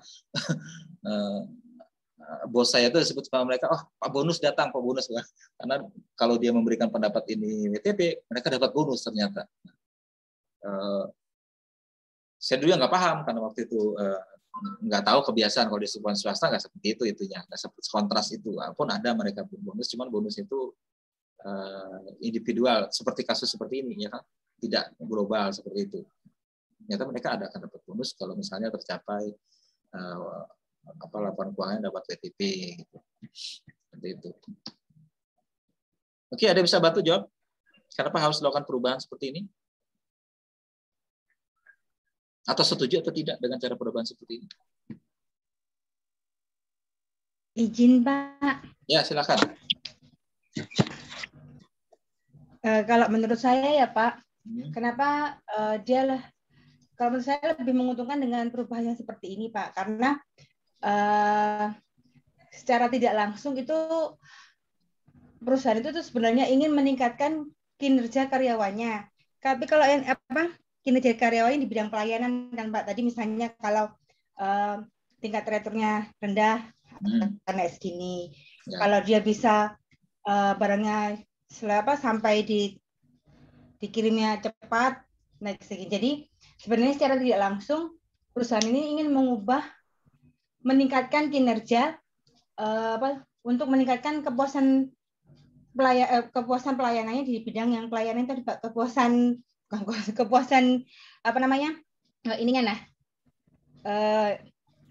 pelayanannya. Caranya nasabahnya itu puas kayak gitu Pak dengan pelayanan yang diberikan oleh perusahaan tersebut.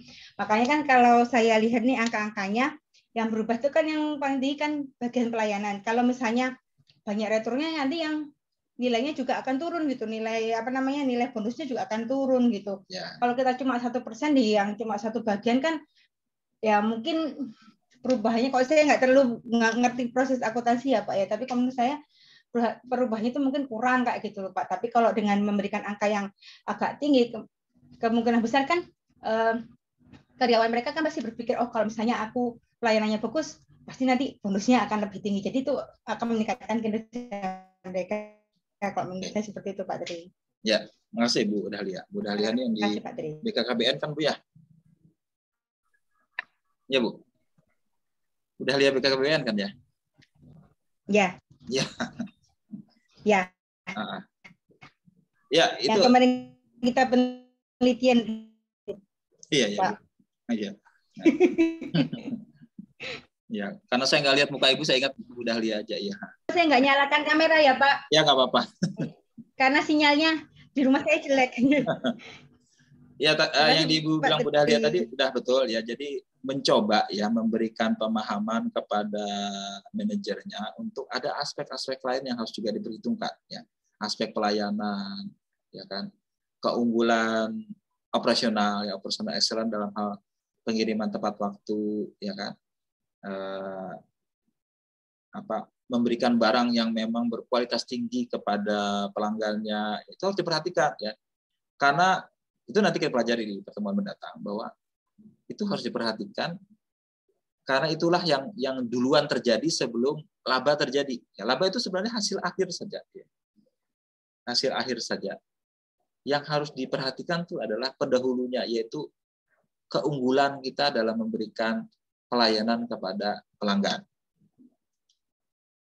Baik itu perbaikan proses produksi, perbaikan proses pengiriman, perbaikan inovasi dan pembelajaran juga penting ya kan. Inovasi kita memperbaiki produk kita, memperbaiki kualitas, rasa dan sebagainya itu harus diperhatikan juga karena pelanggan akan senang dengan kita kalau kita memberikan hal ini. Laba itu hanya mengikuti, pasti mengikuti kalau pelanggan kita senang. Nah, itu yang coba diberikan oleh pengukuran seperti ini. Oke, ada pendapat lain kenapa selain ini apa lagi ya? Ada pendapat lain kenapa harus dirubah seperti ini? Tadi Bu Dahlia sudah memberikan pendapat bahwa untuk meningkatkan kesadaran mereka akan aspek pelayanan yang juga penting selain keuangan. Ya. Izin menambahkan Pak dikit Pak. Mungkin saya setuju juga dengan Ibu Dahlia tadi. Kalau kita lihat tadi kan manajer pelaksana HMI itu kan menetapkan bonus untuk manajer umum divisi itu 1% dari laba operasi divisinya Pak ya. Ya. Jadi sehingga jika perhitungan bonusnya negatif, maka manajer umum divisi itu tidak mendapatkan bonus. Nah makanya kan agar manajer itu dapat menerima bonus tadi, laba yang diperoleh divisi itu harus meningkat. Mungkin seperti itu Pak. Jadi untuk meningkatkan laba, manajer itu harus membuat kinerja divisinya juga meningkat. Mungkin seperti itu Pak, tambah dari saya Pak. Terima kasih. Oke ya. Tapi di sini tidak sama loh ya, ada yang bertambah dan ada yang berkurang. Ya, dia memberikan pertambahan kalau untuk keunggulan operasional, tapi mengurangi kalau itu terjadi barang cacat dan ketidakpuasan. Ya, kenapa harus diberikan tambah ada yang kurang? Kenapa misalnya kalau memang ada yang kurang tidak usah dikasih saja ya, kan kalau dikurang semacam denda jadinya ya. Apakah ini bagus efeknya? Ya.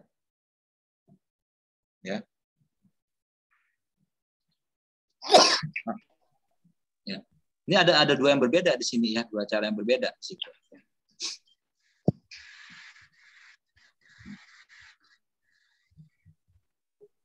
Oke, ya itu ya.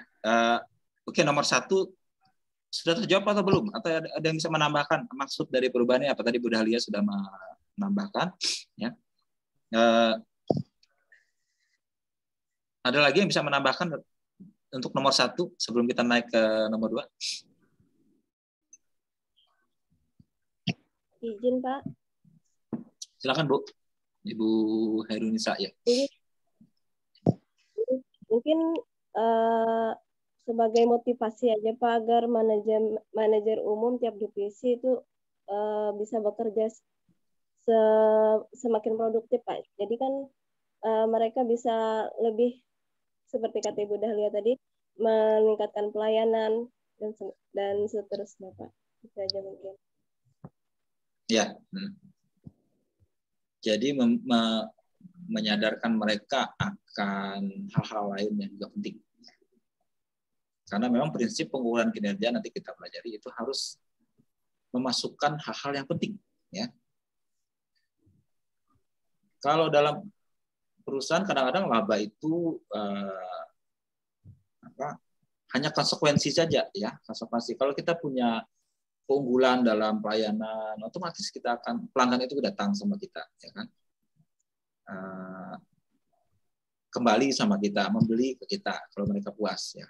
Ya jelas kalau mereka kembali ke kita terus punya keuntungan, ya kan? Laba akan meningkat. Itu keinginannya terutama di situ. keinginan ini patut kita apresiasi karena maksudnya baik seperti itu ya. Sekarang tinggal kita coba evaluasi apakah itu betul atau tidak kan. Nah, nomor 2 ini agak teknis ya. Agak teknis, ini harus kita hitung ini. Dia minta kita menghitung ya.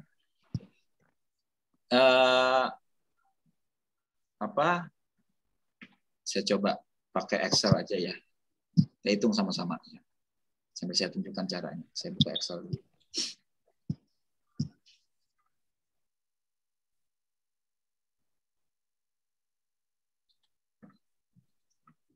Kita coba hitung berapa yang kita berikan bonus kepada manajer kalau pakai cara yang formula seperti ini.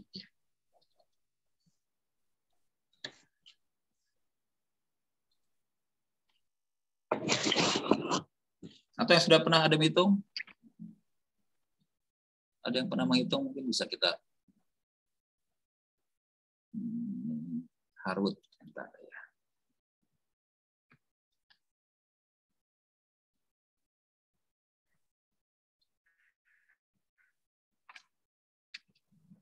Saya buka, saya salin di sini di Excel ya. Excel.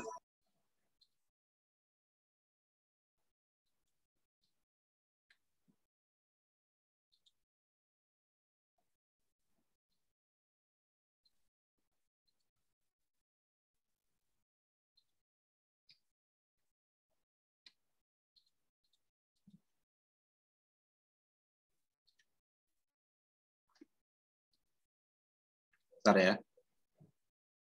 Saya lagi buka Excel-nya. Nah, ini kita diminta menghitung ya.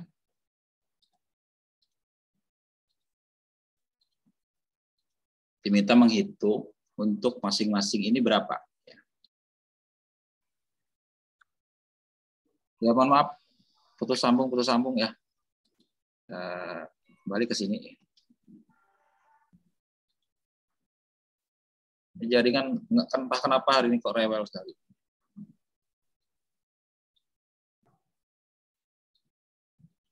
Ya, ini coba kita hitung. Anda bisa lihat kan Excel ini ya. Excel. Tadi diminta 1% katanya dari laba, ya kan? 1% dari laba.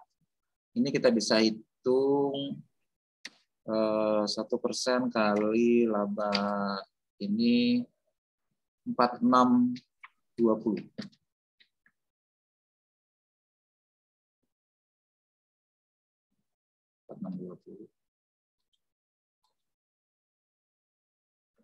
Ini dalam ribuan ya, dalam ribuan. Nanti kita kali ribu.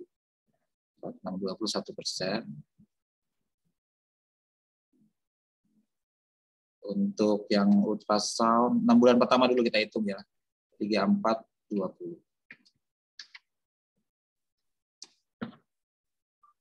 3420 ini untuk 6 bulan pertama 1%. Kemudian tadi ada dibilang akan ada 5.000 lagi, 5 berarti ya, kalau 99% tepat waktu. On time delivery. On time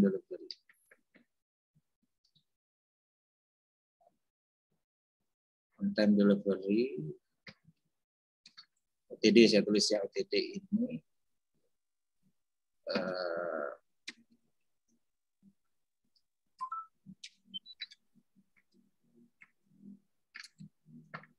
itu kalau 99% ya. Iya, Pak. 99%.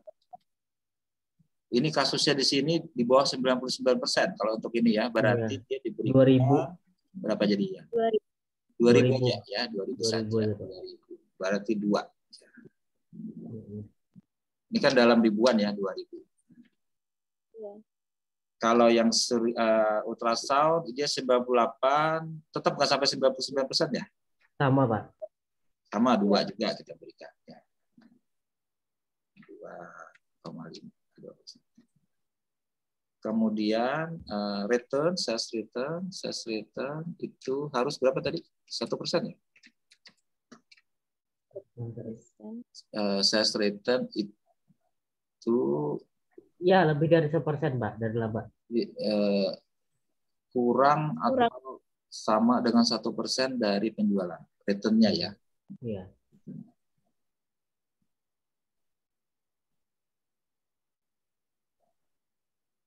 Ini kasusnya returnnya itu berarti harus dibagi ya. 450 dibagi laba dia 460.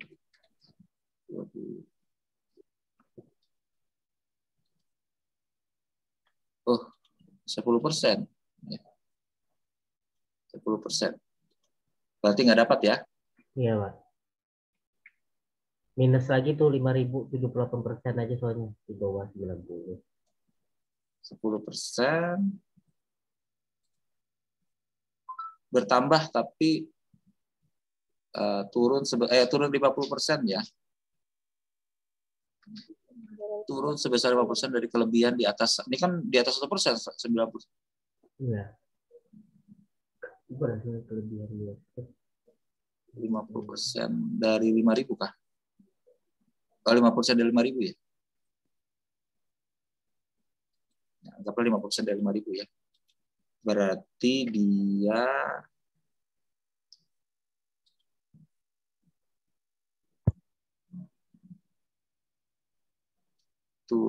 turun sebesar kelebihan return di atas 1%. Dikurangnya tuh yang 51 ini enggak 50 ya? 51,1 itu bukan, Pak? 50 yang kan pakai yang scrap itu, Pak.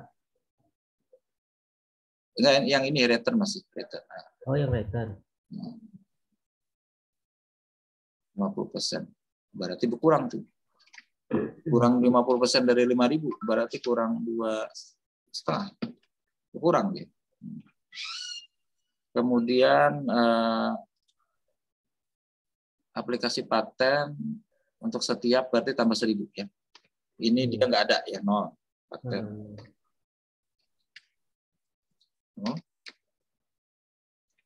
Kemudian dikurangi kelebihan barang 1. 1%. 1%. 1% ya. 51,1 dibagi 46,20. 1%. 1,1. 1,1. Sorry ya, saya terus di sini. 1,1 tadi scrap. Dia bilang kalau itu lebih dari 1% harus dikurangi ya. 1%-nya itu 46 ya. Berarti 450 dikurangi 46,2. 462. Nah, dikurangi 12. Nah, dia kena denda ya. Kena denda kalau ada scrap. Kemudian dikurangi 5.000 bila di bawah 90. Kurang 5.000 tuh, Pak. Di bawah 78 loh. Di bawah 90 kan? Kurang 5.000.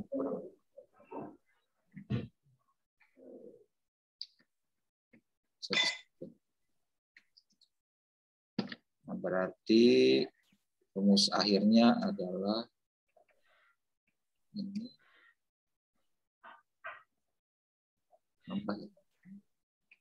Tambah aja semua. Semuanya berapa, Pak? Tambah aja semua ini. Nah, 28,7. Yang paling banyak ini bujur adalah yang 12 ini lah. Dikurangi kelebihan biaya lebih dari 1%. Kelebihan biaya. Ya, betul juga. Ya, makanya banyak di sini. Kalau yang tadi. Nah, coba untuk yang surgical, sales return-nya dihitung dulu ya. Dihitung dulu berarti Berarti sales return-nya 291 dibagi 3420. Ini 9%, gede banget ya. Sama seperti tadi ya. Minus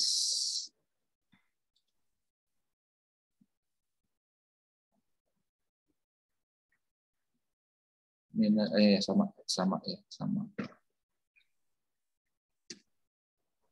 Paten ada dia punya ya 4, berarti 4.000. 4.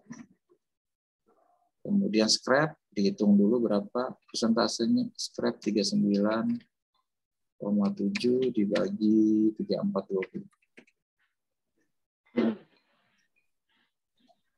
1% juga lebih ya. Berarti sama kayak tadi dihitung 291 dikurangi 1%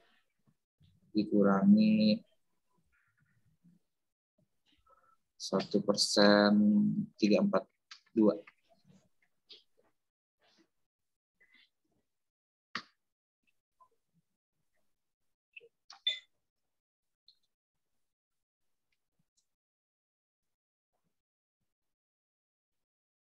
Customer satisfaction juga sama ya, minus 5.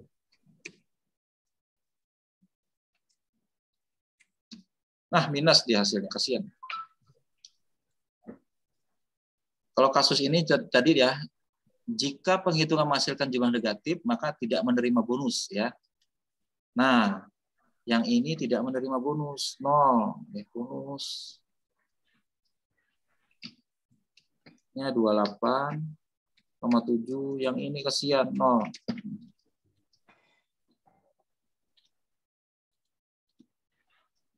Nah, jadi begini hasilnya ya.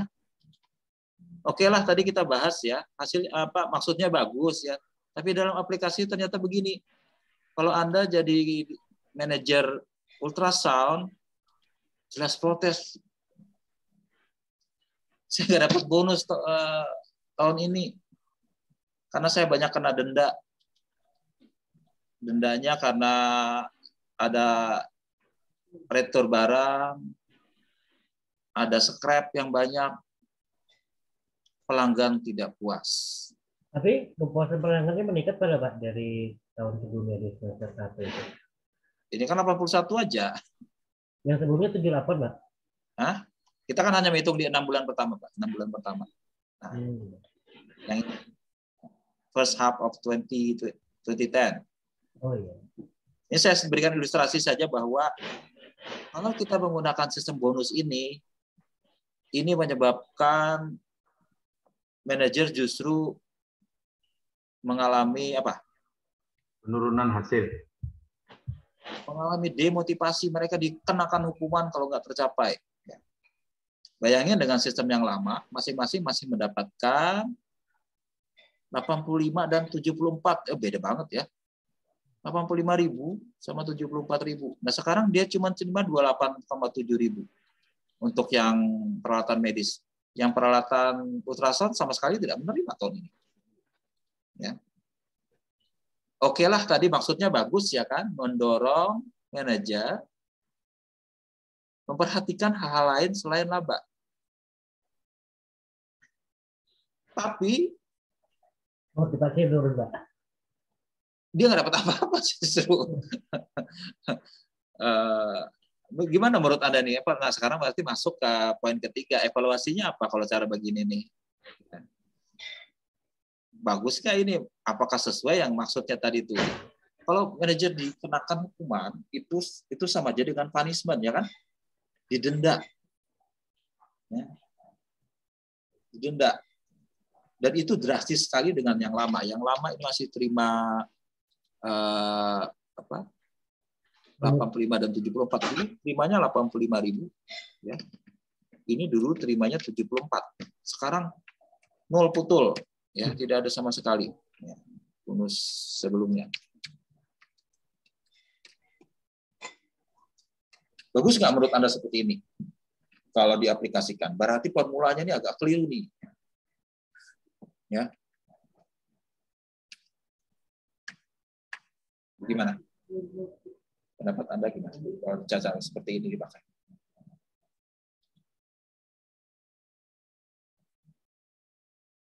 Kalau saya jadi manajer, saya protes keras. Ya. Terutama manajer WhatsApp.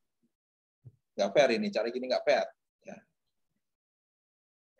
Kebetulan dua divisi ini punya karakteristik berbeda. Satu divisi itu divisi barang-barang sederhana saja, bikin gunting. Sementara yang satunya bikin alat canggih. Ya. Itu punya risiko yang berbeda. Mereka yang mempunyai risiko tinggi menyebabkan bonusnya mengalami fluktuasi.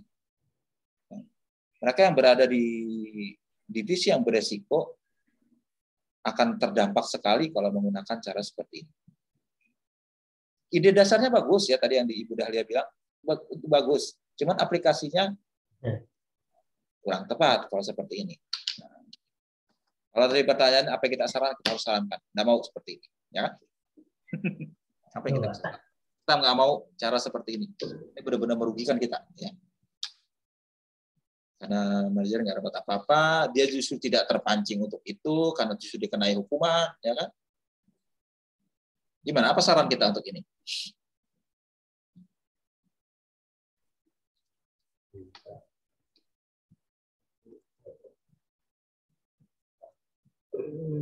Ada punya saran?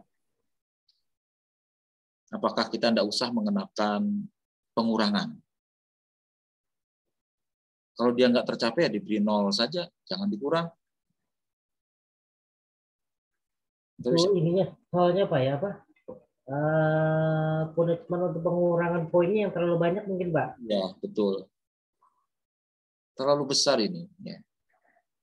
Terutama yang scrap itu, kalau dia biaya scrapnya di atas 1%, semua biaya itu akan dimintakan pertanggungjawaban kepada manajer tersebut. Ini misalnya 51.000 ya. Itu suruh manajernya yang bayar, dengan kata lain ya. Ini kamu harus bayar, kamu bikin pemborosan, kamu harus bayar dengan cara bonusnya dipotong sebesar itu. Ya. Jadi ini sama aja mengalihkan risiko perusahaan ke masing-masing manajer. Ya. Itu kan bukan salah manajer bersangkutan, ya macam-macam sebabnya, karena scrap itu kan macam-macam sebabnya, baik karena prosesnya tidak terlalu bagus, ya kan, apalagi produk teknologi tinggi itu amat sulit membuat dia sempurna, ya kan.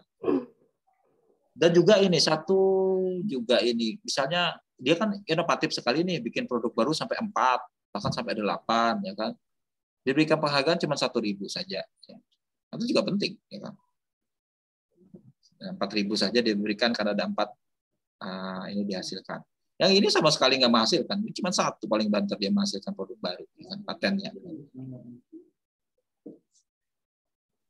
2 divisi ini punya risiko yang berbeda, ya. Risiko rendah di sini di bagian alat-alat surgical ini, alat bedah, ya. Yang satu ini punya risiko tinggi. Akibatnya begini, ya kan. Jadi kalau mengalami ini, ya ini. Saran saya sih yang ini ya. Izin Pak. Ya, silakan. Mungkin kalau yang berisiko tinggi, persentasenya minta digedein. Tapi kalau yang risiko ringan, persentasenya nggak apa-apa, kasih 1% gitu Pak. Bagaimana Pak? Sehingga dalam hal keuntungan yang produk yang berisiko tinggi dan mempunyai nilai tinggi dikasih reward yang persentasenya lebih besar gitu Pak. Bagaimana Pak? Harusnya begitu ya. Siap. Misalnya saja ya kita rubahnya. Siap. Nggak usah pakai pengurangan seperti inilah ya. Cukup kasih 0 saja ya. Cukup kasih 0 saja. Ini juga kalau nggak tercapai kasih 0 saja. Nah, angkanya berubah. Ya. 45 yang satunya dapat, yang ini 37, ya kan? Masih boleh lah, masih. Ya. Manajernya masih survive lah untuk bekerja lebih giat gitu Pak, barangkali ya. Pak. Ini juga sales return coba kita kurangi, tidak ada 0 ya. Nah, lebih tinggi lagi. Ya. Mungkin poin di balance scorecard-nya itu Pak memang yang harus disesuaikan. Kan nggak perlu yang harus dikasih beban. Ya, mungkin kita buat gradasi kali ya di ini kayak terlalu ambisius ukuran dia ini, kan? 99% ya, bayangin ya. Ini 99% pengiriman tepat waktu yang benar aja. Kita mungkin bikin gradasi yang lebih moderat lah ya, lebih achievable. Ya mungkin 75 atau 80 ya kan. Udahlah tercapai ya. Mungkin ini Pak pemegang saham ini pengen menguasai pangsa pasarnya itu Pak. Iya mungkin ya maksudnya ya persaingannya ketat itu kali ya. Betul Pak. Cuman kan ya apa namanya sulit sekali, sulit. Bayangin hanya 1% saja yang ini. Jadi dari 1000 pengiriman, dari 100 pengiriman hanya 1 yang terlambat istilahnya. Wah, bukan main itu ya kan. Kan kadang-kadang pengiriman itu sebabnya bukan karena kita ya, karena petugas ekspedisi lambat bisa jadi ya kan, itu juga nggak fair kalau kita mengenakan 100% dikenakan ke kita kesalahannya kan? Belum lagi masalah cuaca Pak atau ya kan? Pengiriman kita tergantung sama pihak lain kadang-kadang mengerjakannya. Kemudian retur ini bisa terjadi sebabnya bukan karena kita, mungkin orang tersebut yang disuruh ngembaliin barang nggak jadi kami beli. Bukan karena sebab kita, mungkin karena yang bersangkutan mungkin kenapa nggak jadi beli, dikembalikan ke kita. Nah itu juga jangan sebabnya itu tidak controllable. Itulah dikenal salah satu bentuk penggunaan pengendalian adalah bahwa apa yang bisa dikendalikan oleh manajer tersebut yang harusnya kita beri ruang. Dia jangan dikenakan hukuman atas hal yang tidak bisa dia kendalikan. Itu controllability principle. Ya. Nggak fair itu. Ya. Dalam kasus ini ada yang tidak fair. Pertama, pengiriman tepat waktu itu banyak sebabnya, ya kan? Tidak bisa semua dibebankan ke manajer bersangkutan. Kalau toh kita mau unggul, ya angka 90% itu terlalu muluk lah. Itu turunkan sedikit berapa gitu ya. Retur juga 1% ya. Ya. Terus inilah oke lah, ini nggak masalah ini kalau masalah paten ini kan produk baru ya kan. Terus yang pengurangan ini yang sedikit berbahaya karena ini dan kata lain memberi denda kepada manajer. Karena mereka punya patokan. Dulu kami dapatnya segini, kenapa sekarang hampir nggak dapat? Ya. Itu ya akan protes keras. Bisa mogok mereka nanti itu. Tapi ini bisa-bisa nanti Pak manajernya kalau udah survive Pak mungkin bisa bikin perusahaan sendiri nanti Pak. Karena mungkin karena sudah terlalu ketat gitu ininya Pak di perusahaan sebelumnya Pak. Ya itulah jadinya ya bahaya itu kalau mereka pindah siapa kerjakan jadinya. Nah itu jadi ini cara seperti ini bagus ya. Cuman ini kok penerapannya jadi kayak gini akan menyebabkan ini. Nanti kita bahas di ini ya di pertemuan minggu depan bagaimana sebenarnya kita menggunakan balance scorecard yang baik gitu ya. Balance scorecard yang baik seperti apa ya. Cuman dari sini kita belajar bahwa ini kalau menetapkan seperti ini harus hati-hati ya kan. Ada karena kita punya prinsip dasar adalah membuat manajer itu termotivasi ya. Kalau mereka diberikan denda itu sama aja kan memberikan hukuman. Orang sebenarnya lebih termotivasi kalau diberikan reward dibanding diberikan hukuman. Ya. Anda aja, ya. Lebih suka mana? Diberikan hukuman atau diberikan hadiah? Ya, lebih suka diberikan hadiah. Ini sama aja menghukum sebenarnya ya, menghukum karena ada denda, ada pengurangan atas bonus kalau terjadi seperti itu. Ya. Dulunya dapat 1%, sekarang malah mau putul. Malah nombok. Ini mungkin karena itu tadi Bapak bilang Pak, ya, seperti kasus pertama itu tidak banyak pemikir Pak yang untuk menyusun balance scorecard-nya Pak. Mungkin hanya 1 orang saja mungkin, terus caranya mungkin ya tadi itu Pak diktator jadi mungkin Pak. Jadi ya nggak tahu ya, nggak dikisahkan juga di sini kenapa sih. Ini sih 1 orang aja yang ada ini yang bermain ini kan. Ya, Pak. Andi Gatri ini ya mungkin 1 orang saja yang berpikir, saya nggak tahu juga. Cuman ini ada baiknya lah.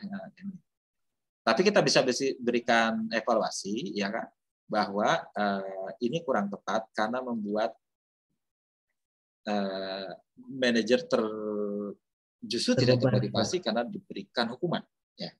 Malah terbebani, Pak. Terbebani, ya sama aja dengan mengalihkan risiko itu, mengalihkan risiko perusahaan ke risiko individu masing-masing manajer.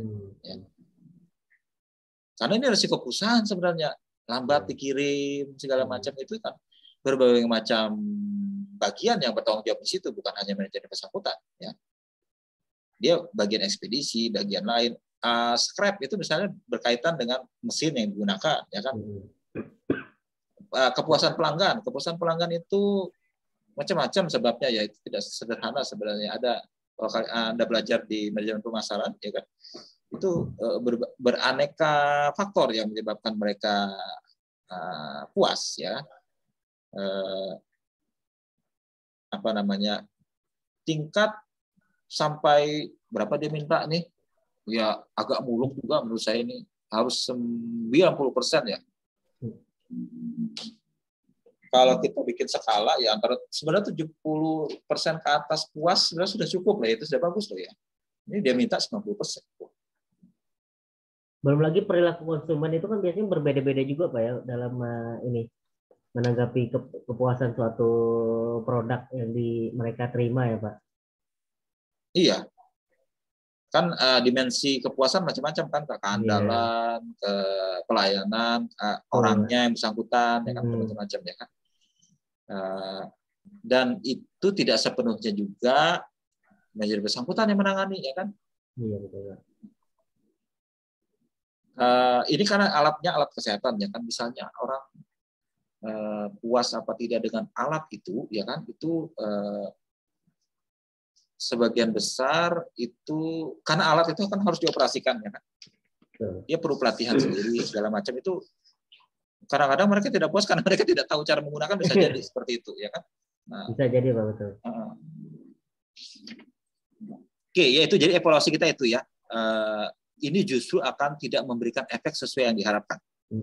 Perubahan kita, kurangilah hal-hal yang membuat itu, terutama yang sifatnya pengurangan. Ya, pengurangan tadi itu, ya, jangan seperti itu sebenarnya. Tidak fair sebenarnya buat karyawan karena mereka dialihkan risikonya kepada mereka, ke manajer maksudnya. Ini jadi prinsip menetapkan insentif itu kadang-kadang susah gampang, ya kan, susah gampang. Kita idealnya tahu bahwa untuk memberikan motivasi kita harus menghargai juga hal tentu. Cuman kalau ini diterapkan tidak tepat, itu justru membuat manajer terdampak nantinya, ya. Itu ya. Belum lagi nanti ada, ini kebetulan pakai formula yang sifatnya objektif, ya kan. Ada yang penilaian memakai unsur subjektif, itu lebih ada masalah lagi di situ ya. Di sini kebetulan kita menggunakan semua ukuran objektif yang ukurannya bisa kita cek langsung di lapangan. Ukuran subjektif seperti customer satisfaction bisa kita buat ukurannya dari survei, ya, survei kepuasan pelanggan.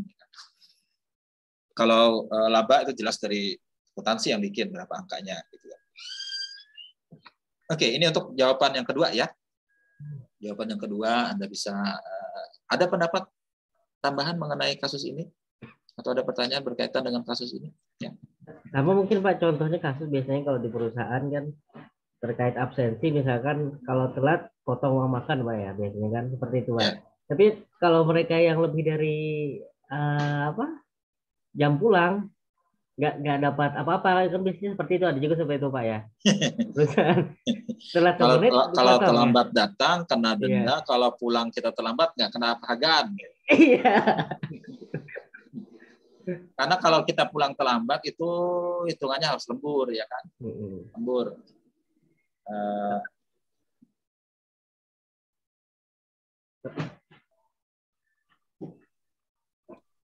Kalau hitungan lembur itu biasanya ada hitungannya lagi Pak. Ada hitungannya lagi, ada persetujuan dan segala macam, nggak boleh sembarang lembur juga ya. Itu yang tapi jarang ya, biasanya kalau lewat-lewat itu ya berelaan aja nggak dibayar. Tapi itu karyawan biasanya. Itu gunanya untuk membuat karyawan disiplin sebenarnya ya. Disiplin datang. Tapi kalau disiplin pulang nggak ya. Iya, disiplin pulang nggak pernah Pak. Kalau pulang bisa jadi karena dia lambat bekerja seharian, bisa juga sehingga harus pulang lambat. Ya. Tapi nggak seperti itu juga, kadang karena memang atasannya meminta mengerjakan di akhir-akhir hari, ya, lalu dikasih perintah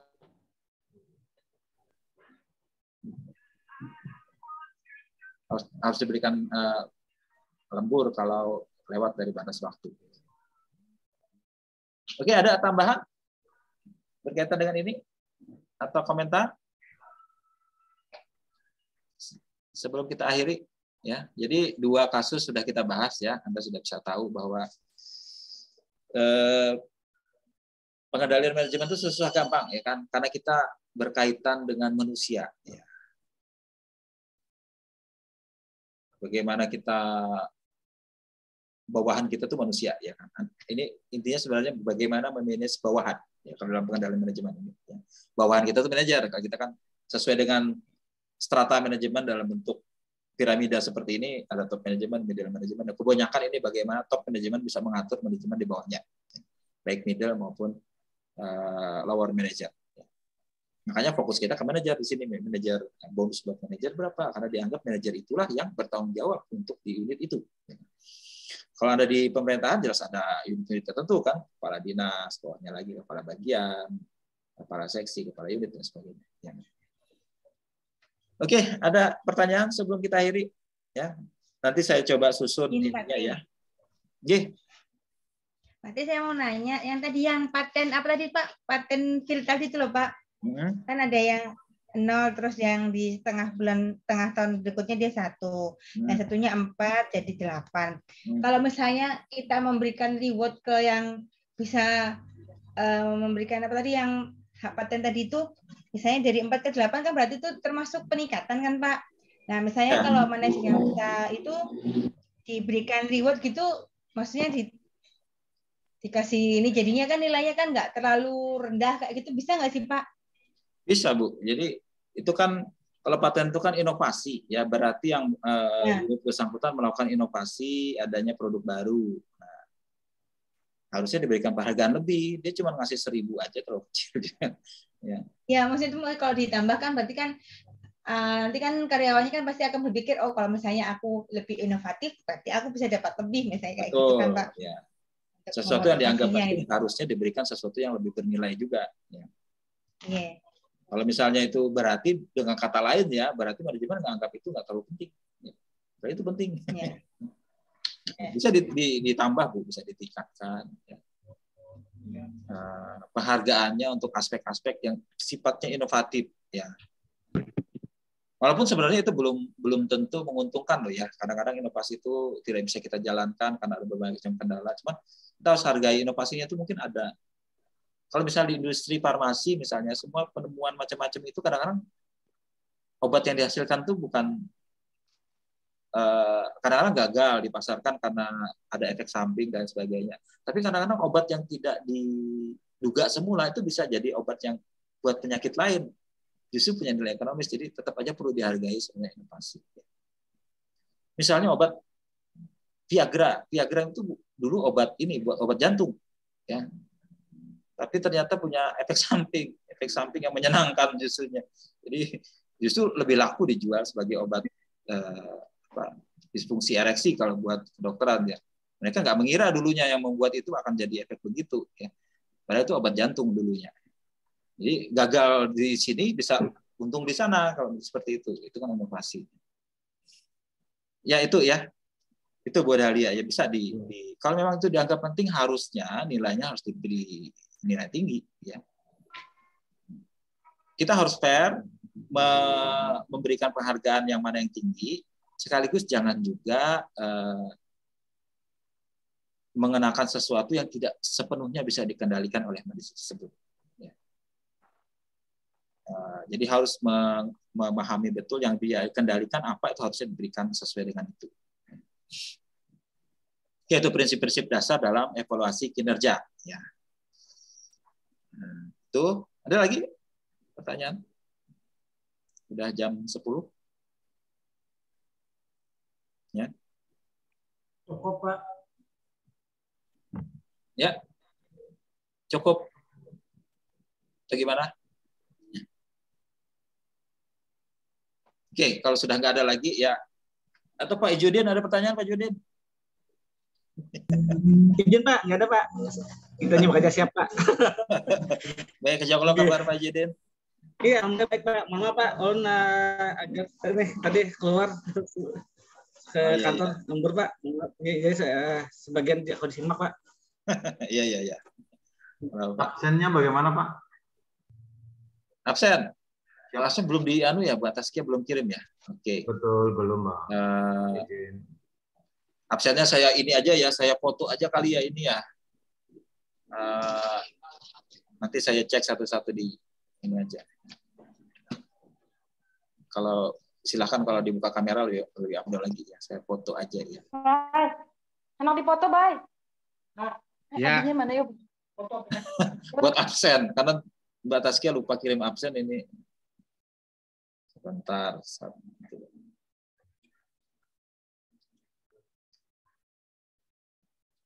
Bentar, saya simpan dulu.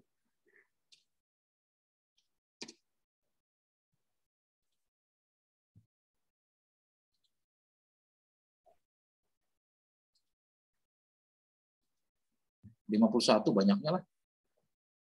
Saya pikir 20-an aja kelas ini. Oh banyak Pak, BC Pak. Iya. Kelas yang tadi, banyak juga ya, saya lupa. Ternyata angkatan Anda ini yang angkatan rame. Iya. Angkatan jauh-jauh Pak. Iya. Dari mana-mana. Ini paling jauh dari mana nih Pak? Saya Surabaya Pak. Hah? Pak siapa? Sulistiono. Oh, di Surabaya Pak? Siap. Pindah kah atau memang dari awal? Dari awal di Manado. Terus sekarang sudah di Surabaya. Sekarang di Surabaya. Siap. Semester kemarin ada yang dari Jakarta. Siap. Oke, ya. Ya sudah. Oke. Ya nanti saya cocokkan ke absen, nanti saya minta Mbak Taskia ini kan. Ya. Oke, kalau sudah terima kasih banyak Bapak Ibu sekalian ya untuk kehadirannya di online malam ini ya kan. Kita lanjutkan nanti di pertemuan kalau nggak salah 3 minggu lagi kalau nggak salah 3 minggu lagi. Ya. Tapi sebelum itu saya akan kontak terus untuk bahan-bahannya. Jadi begitu kita bertemu seperti ini akan efektif nantinya. Oke, terima kasih banyak ya. Salam buat keluarga. Salam sehat selalu ya. Terima kasih, Pak. Terima kasih, Pak. Terima kasih banyak, Pak. Terima kasih banyak, Pak. Sama-sama. Terima kasih banyak, Pak. Heri ya.